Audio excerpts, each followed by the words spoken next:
Hello guys, കമ്പനിയിലാണെങ്കിലോ ദീപാവലിക്ക് ലീവില്ല. എന്നാൽ ശരി, നമ്മൾ റൂമിലെങ്കിലും ആഘോഷിക്കുന്ന വിചാരിക്കും. എൻ്റെ റൂംമേറ്റ് ആണെങ്കിൽ നല്ല ഉറക്കം, സമയമാണെങ്കിലോ 10 മണി. ശരി, എന്താ വെച്ചാൽ നാട്ടിൽ പോകാനായിട്ട് ബസ് ചെക്ക് ചെയ്താൽ 3000, 4000, 2000, 1000, 500 ഇല്ല കേട്ടോ, 1500 മേലേ ഉള്ളൂ. വീണ്ടും ഡിപ്രഷൻ മോഡ്. എന്നാ വെച്ചാൽ ഓക്കെ, ഇനി എത്ര ദിവസം ഞാൻ സർവൈവ് ചെയ്യണം ഈ ബാംഗ്ലൂരിൽ? അതായത് സാലറി കിട്ടുന്നവരെ ചെക്ക് ചെയ്ത് നോക്കി, കറക്റ്റ് ഇനി 12 ദിവസം കൂടി സർവൈവ് ചെയ്യണം. എന്നാ വെച്ചാൽ ബാലൻസ് ചെക്ക് ചെയ്ത് നോക്കി, ആദ്യത്തെ അക്കൗണ്ട് നോക്കുമ്പോൾ 395, രണ്ടാമത്തെ അക്കൗണ്ട് നോക്കിയപ്പോൾ ഷോക്കായിരുന്നു, 1 രൂപയേ ഉള്ളൂ. അപ്പോൾ ഞാൻ വിചാരിച്ചു ഓക്കെ, നമ്മൾ പുറത്ത് പോയിട്ട് ഫുഡ് കഴിച്ചിട്ട് ക്രാക്കേഴ്സും മേടിച്ചിട്ട് വരാമെന്ന് വിചാരിച്ചു. അങ്ങനെ അവസാനം ഞാനും എൻ്റെ ഫ്രണ്ടും റെഡി ആയിട്ട് പുറത്ത് പോയപ്പോൾ വീണ്ടും shock. Crackers are not allowed inside the building. Wow, ഞങ്ങൾക്കൊരു കോൺഫിഡൻസ് ഉണ്ടായിരുന്നു ദിവാലിയാണ്, ഞായറാഴ്ചയാണ്, ട്രാഫിക് ഇല്ലെന്ന്. പക്ഷെ അന്നും ഫുൾ ട്രാഫിക്. ഓക്കെ, ഞാൻ വിചാരിച്ചു ഫുഡ് കഴിക്കാനല്ലേ, ഫുഡ് കഴിക്കാൻ ഇപ്പോൾ 5 കിലോമീറ്റർ ആണെങ്കിലും നടന്നു പോണത് കൊണ്ട് ഒരു കുഴപ്പമില്ല. പക്ഷെ അവിടെയായിരുന്നു വലിയൊരു ട്വിസ്റ്റായി. കഴിക്കാനല്ലായിരുന്നു പ്ലാൻ, ഹെയർ കട്ടായിരുന്നു പ്ലാൻ. ഫസ്റ്റ് ഒരു സ്ഥലത്ത് പോയി അവരൊരു 700 പറഞ്ഞു. നെക്സ്റ്റ് ഒരു സ്ഥലത്ത് പോയി അവരൊരു 650 പറഞ്ഞു. അപ്പോൾ ഫുൾ കൺഫ്യൂഷൻ. എന്നിട്ട് ഫൈനൽ ഡിസിഷൻ ഫുഡിൽ മാറി. ഓക്കെ, ഫുഡ് കഴിക്കാൻ നമ്മൾ അന്തസ്സായിട്ട് കഴിക്കണമല്ലോ, അതും ദീപാവലിയാണ്, നാട്ടിൽ പോകാൻ പറ്റിയിട്ടില്ല. അതിൻ്റെ ഫ്രസ്ട്രേഷനിൽ ഞങ്ങൾ അങ്ങോട്ട് ഓർഡർ ചെയ്തു മന്തിയും മലബാർ ദം ബിരിയാണിയും ചിക്കൻ ദം ബിരിയാണിയും.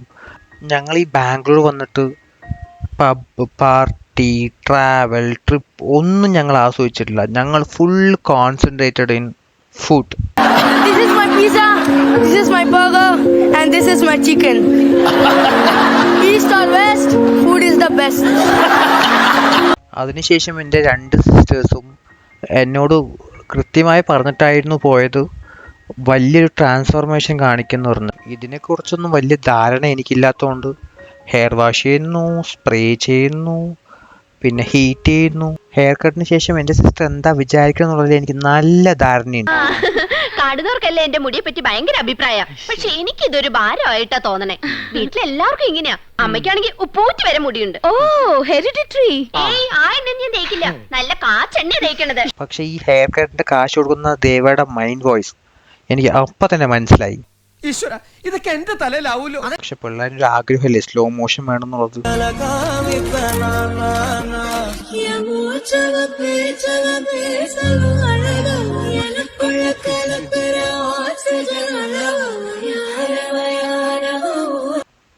മതി സ്ലോ മോഷൻ കണ്ടത്. അവസാനം ക്യാബ് പെട്ടെന്ന് വന്നു, ഒരു ഓക്കെയും പറഞ്ഞ്. അതിൽ ദേവയ്ക്കൊരു 5 o'clock എക്സാം ഉള്ളത് കൊണ്ട് പെട്ടെന്ന് പാക്ക് ചെയ്തു, അവരങ്ങോട്ട് പോയി. അതിനുശേഷം ഞാനും എൻ്റെ ഫ്രണ്ടും ഏതൊക്കെ ജംഗ്ഷനിലാണ് പോലീസ് ഉള്ളതെന്ന് അറിയാത്തതുകൊണ്ട് എല്ലാ ജംഗ്ഷനും ഹാർട്ട് ബീറ്റ് കൂടി വന്നു. ഫൈനലി ഹെൽമെറ്റും ഇല്ല, വണ്ടിക്ക് ബുക്കും പേപ്പറും ഇല്ല. സോ അങ്ങനെ എൻ്റെ ദീപാവലിയുടെ തലേദിവസം അങ്ങനെ കഴിഞ്ഞു. ഇനി എപ്പോഴും പോലെ നാളെ രാവിലെ 5:30 ക്യാബ് വരും, ഓഫീസിൽ പോകണം. ബൈ.